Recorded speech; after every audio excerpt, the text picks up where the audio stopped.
everyone, this is Heina Girl 702. Welcome back to my channel.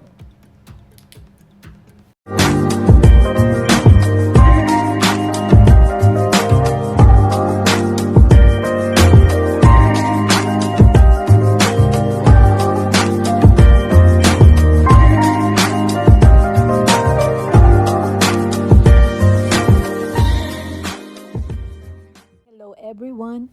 So, dito naman po ako para po ituro sa inyo ang paggawa ng Chicken Cordon Bleu. So, ito po ang mga ingredients na kakailanganin natin. Sea salt, black pepper, the breadcrumbs, slice of cheese, and then the ham. Of course, yung boneless chicken breast fillet, hindi po pwedeng mawawala yan.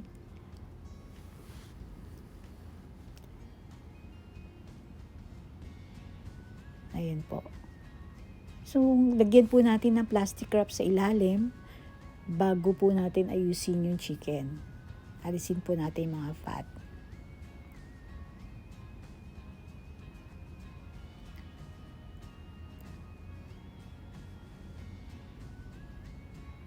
So, slit in half to make it thinner. Ayan po. Ayan po, para po siyang bangus. Tinatanggalan ng tinik. Pero po, chicken po talaga siya.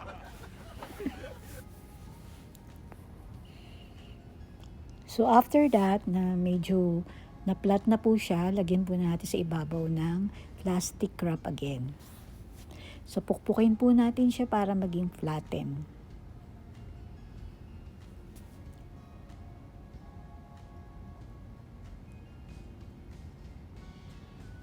Huwag po kayong titigil hanggat hindi po siya napapantay, okay?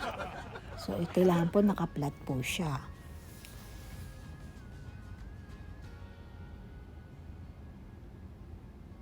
So, after that, na-flat na po, lagyan na natin siya ng timpla. So, ito po yung version namin, yung Chicken Cordon Bleu. So, napakasimple lang po. Lagyan mo natin siya ng asin, so black pepper,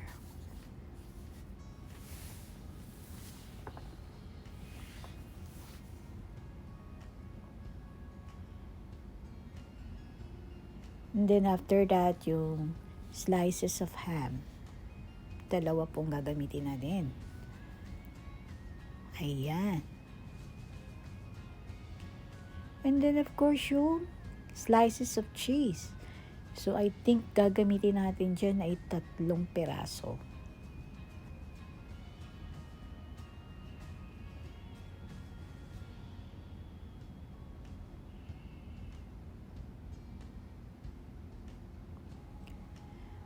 Okay. So, ngayon, i-roll na natin. Pagkatapos natin, mailagyan natin ng ham at saka cheese. I-roll po natin siyang maigi. Okay. So, lagyan na naman natin ng panibagong plastic wrap yung ni-roll na chicken. Ayan, para hindi po siya bumuka.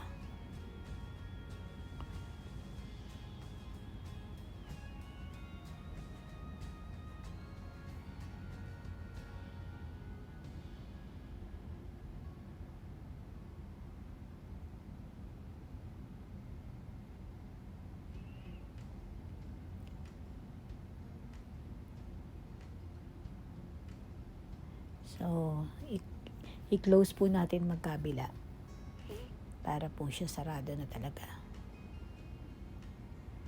So, ganyan din po yung gagawin natin sa isa pang chicken breast. So, ipapakita ko na lang po sa inyo yung pag-wrap. Para po maiksi lang po ang aking video at hindi po kayo mainip. Ayan. Ayan po yung pangalawang chicken breast. So, binabalutan na lang siya na ulit ng plastic wrap.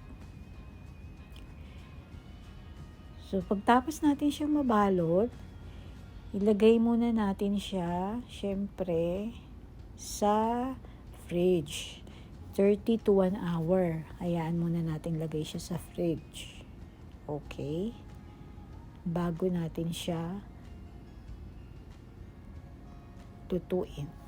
So, mag-prepare po tayo ng all-purpose flour, breadcrumbs, at saka po yung egg. Yan pong tatlo. After natin ma-chill yung breast chicken or chicken.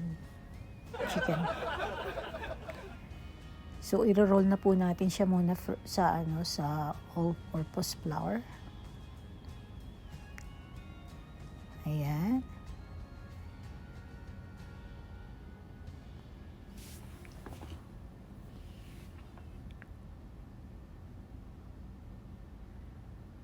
So, kailangan natin i-roll muna siya dyan sa flour. And then, after that, ilagay na natin siya sa itlog. Okay. I-roll natin sa itlog. After that, saka natin siya ilalagay sa breadcrumbs. Ayan.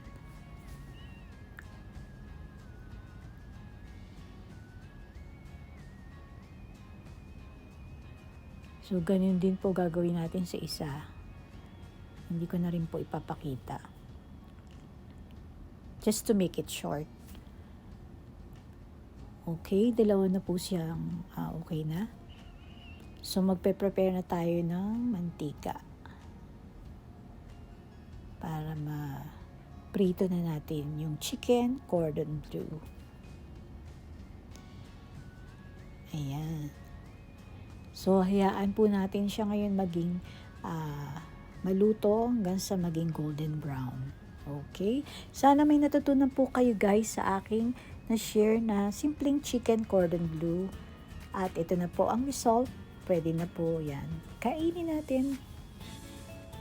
Ayan, napakasimple lang po and I hope you enjoy it. Don't forget to subscribe on my channel. Thank you for watching.